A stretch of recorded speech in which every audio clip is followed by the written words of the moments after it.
ಇರ್ತಕ್ಕಂಥ ಒಂದು ಕ್ಷೇತ್ರ ಯಾವ್ದಾದ್ರೂ ಕೂಡ ಇದೆ ಅಂದ್ರೆ ಅದು ಈ ಹಾಲು ಉತ್ಪಾದಕ ಕ್ಷೇತ್ರ. ಇಲ್ಲಿ ನಿಮ್ಮನ್ನ ನೀವು ತೊಡಗಿಸ್ಕೊಂಡ್ರೆ ನಿಮ್ಮ ಜೀವನ ಸುಗಮವಾಗ್ತಕ್ಕಂಥದ್ದು ಆಗುತ್ತೆ. ನೀವು ಯಾವತ್ತೂ ಕೂಡ ಇಲ್ಲಿ ಒಂದು ಹಸು ಕಟ್ಟಿದ್ರೆ ಆ ಕುಟುಂಬ ಅಚ್ಚುಕಟ್ಟಾಗಿ ನಿರ್ವಹಣೆ ಮಾಡ್ತಕ್ಕಂಥದ್ದು ಆಗುತ್ತೆ. ಬಡವರಿಗೆ ಒಂದು ಹಸು ಕಟ್ಟಿದ್ರೆ ಅವ್ರಿಗೆ ನಮ್ಮ ಸರ್ಕಾರದಿಂದ 5 ರೂಪಾಯಿ ಸಹಾಯಧನ ಕೊಡ್ತೀವಿ, ಒಂದು ಒಕ್ಕೂಟದಿಂದಲೂ ಕೂಡ ಸಹಕಾರ ಕೊಡ್ತಾರೆ. ಅವೆಲ್ಲವನ್ನು ತೆಗೆದುಕೊಂಡು ನೀವು ಆರ್ಥಿಕವಾಗಿ ಸದೃಢರಾಗಲಿಕ್ಕೆ ಇದನ್ನ ಒಳ್ಳೆ ರೀತಿಯಲ್ಲಿ ಬೆಳೆಸ್ಕೊಂಡು ಹೋಗ್ತಕ್ಕಂಥ ಕೆಲಸವನ್ನ ನೀವೆಲ್ಲರೂ ಸೇರಿ ಮಾಡ್ತಕ್ಕಂಥ ಕೆಲಸವನ್ನ ಮಾಡ್ಬೇಕಾಗುತ್ತೆ.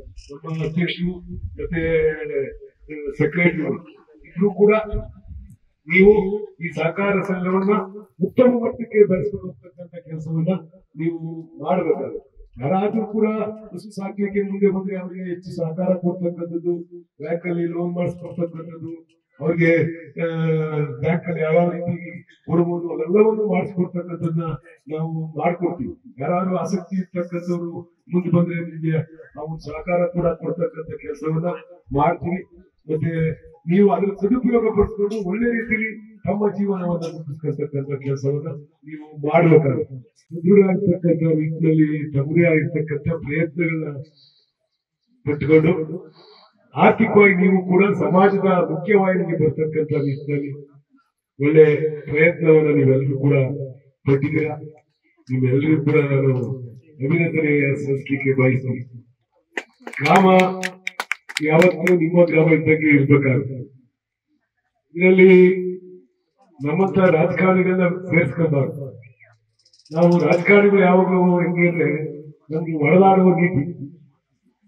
ನಾವು ಗೋರೆಗೌಡ ಒಂದ್ ಕಡೆ ಇದ್ರೆ ಕೆಂಪೇಗೌಡನ ಅವ್ರನ್ನ ಎತ್ತುಗಟ್ಟಿ ಅವ್ರನ್ನ ಪ್ರಸ್ತುತ ಪೊಲಿಟಿಕ್ಸ್ ಇರ್ತಕ್ಕಂಥದ್ದೇ ಆಗಿದೆ. ಅದು ಈ ಗ್ರಾಮದಲ್ಲಿ ನೀವೆಲ್ಲ ಬುದ್ಧಿವಂತರಾಗಿರ್ಬೇಕಾಗುತ್ತೆ. ನಾನೇನಾದ್ರೂ ಹೇಳಿದ್ರೆ ಇವ್ರು ಏನು ಕೇಳ್ತಾನೆ MLA, ಇದ್ರ ಹಿಂದೆ ಏನ್ ಮರ್ಮ ಐತೆ, ಈ ಕಳ್ಳ ಯಾವ ರೀತಿ ಹೇಳ್ತಾರೆ, ಎಲ್ಲರೂ ಕೂಡ ಒಗ್ಗಟ್ಟಾಗಿ ಹೋಗ್ತಕ್ಕಂಥ ಕೆಲಸವನ್ನ ನೀವು ಮಾಡಬೇಕು. ಆ ನಿಟ್ಟಿನಲ್ಲಿ ನಿಮ್ಮ ಗ್ರಾಮ ಅತ್ಯಂತ ಒಗ್ಗಟ್ಟಿನಿಂದ ಹೋಮದ ಕೆಲಸಗಳಾಗ್ತಕ್ಕಂಥ ವಿಚಾರವಾಗಿ ನಾವೆಲ್ಲರೂ ಒಂದೇ ಅನ್ನೋ ರೀತಿಯಲ್ಲಿ ನೀವೆಲ್ಲ ಭಾವನೆಗಳನ್ನ ಇಟ್ಕೊಂಡು ಹೋಗ್ತಾ ಇದ್ದೀರಾ. ಮತ್ತೊಮ್ಮೆ ನಿಮ್ಮೆಲ್ಲ ಗ್ರಾಮಕ್ಕೂ ಕೂಡ ತುಂಬ ಧನ್ಯವಾದಗಳನ್ನ ಹೇಳಕ್ಕೆ ಬಯಸ್ತೀನಿ. ಇವತ್ತು ಇಲ್ಲಿ ಒಂದು ಹಾಲು ಉತ್ಪಾದಕರ ಸಹಕಾರ ಸಂಘವನ್ನ ಪ್ರಾರಂಭ ಮಾಡ್ತಾ ಇದ್ದೀವಿ. ಬಹುಶಃ 500 ಲೀಟರ್ ಹಾಲು ಹಾಕಿದ್ರು ಕೂಡ ನಿಮ್ಗೆ ಇದುವರೆಗೂ ಒಂದು ಸ್ವತಃ ಹಾಲು ಉತ್ಪಾದಕರ ಸಹಕಾರ ಸಂಘ ಯಾಕೆ ಆಗಿರ್ಲಿಲ್ವೋ ಗೊತ್ತಿಲ್ಲ. ಆದ್ರೆ ನಮ್ಮಲ್ಲೆಲ್ಲ 50 ಲೀಟರ್ಗೆಲ್ಲ ಕೊಟ್ಟಿದ್ದೀವಿ. ಆ ಭಾಗದಲ್ಲಿ ಗೊತ್ತಿದ್ದಲ್ಲ ಹಾಲು ಉತ್ಪಾದಕರ ಸಹಕಾರ ಸಂಘಕ್ಕೆ ಎಂಟ್ರಿ ಆದವರೇ ಅಲ್ಲ, ಅದೇನೋ ಗೊತ್ತಿಲ್ಲ. ಈ ಸರಿ ನನಗೆ ಗೊತ್ತಿದ್ದಾರೆ, ನನ್ನ ಅರಿವು ಬರ್ದರೆ ನಮ್ಮ ಮನೆಯವರು ಹಾಕೊಂಡ್ಬಿಟ್ಟಿದ್ರು. ಆಮೇಲೆ ಲಾಸ್ಟ್ ಯಾರು ಮಾಡ್ತೀರಾ ಅಂದ್ರೆ ನಮ್ಮ ಎಲ್ಲೋ ಅವನು ನಮ್ಮ ಚಂಗಾವಿ ಕುಮಾರ್ ಹಾಕ್ತೀನಿ, ಚಂಗಾವಿ ಕುಮಾರ್ ಹಾಕ್ತೀನಿ ಅಂತಿದ್ರು. ಎಷ್ಟು ವಸ್ತು ಆಗಲ್ಲ, ಬಿದ್ದೆ ಖರ್ಚು ಮಾಡ್ಬೇಕಾದ್ರೆ ಗೆಲ್ಬೇಕಾದ್ರೆ ನೀವು ಅಣ್ಣ ಕರ್ಕೊಂಬಾರಲ್ಲ. ಅದ್ರ ಅಣ್ಣ ಮೈಸೂರಾಗ ಅವರು ಬಿಸ್ನೆಸ್ ಮಾಡ್ತಾರೆ. ನಾನು ಚುನಾವಣೆ ಫೇಸ್ ಮಾಡ್ತೀನಿ. ಯಾವ MLA ಚುನಾವಣೆ 6 ಚುನಾವಣೆ ಫೇಸ್ ಮಾಡಿದ್ದೀನಿ.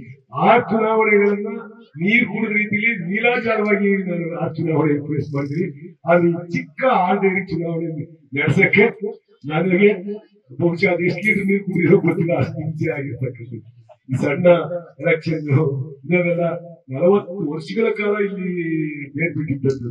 ರಂಗೇಗೌಡರು ಅವ್ರ ಮಗ, ಅವ್ರ ಆದ್ಮೇಲೆ ಅವ್ರ ಮಗ ನಿಂತಿದ್ದದ್ದು. ಅಂತರ ತೆಗಿಬೇಕು ಅಂತಂದ್ರೆ ಅಷ್ಟು ಇರಲ್ಲ.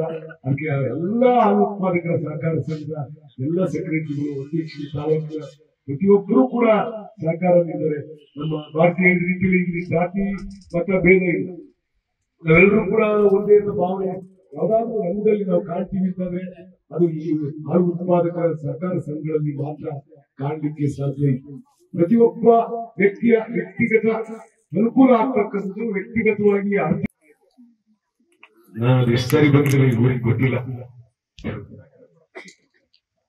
ಒಂದ್ ರೀತಿ ನೀವೆಲ್ಲ ಏನಾದ್ರೂ ಸಾಧನೆ ಮಾಡಬೇಕು ಅಂತಕ್ಕಂಥ ಮನೋಭಾವ ಇಟ್ಕೊಂಡು ಗುರಿ ಇಟ್ಕೊಂಡು ಆ ಗುರಿಯನ್ನ ತಲುಪಿರ್ತಕ್ಕಂಥ ಶ್ರಮಜೀವಿಗಳೆಲ್ಲ ಈ ಗ್ರಾಮದಲ್ಲಿ.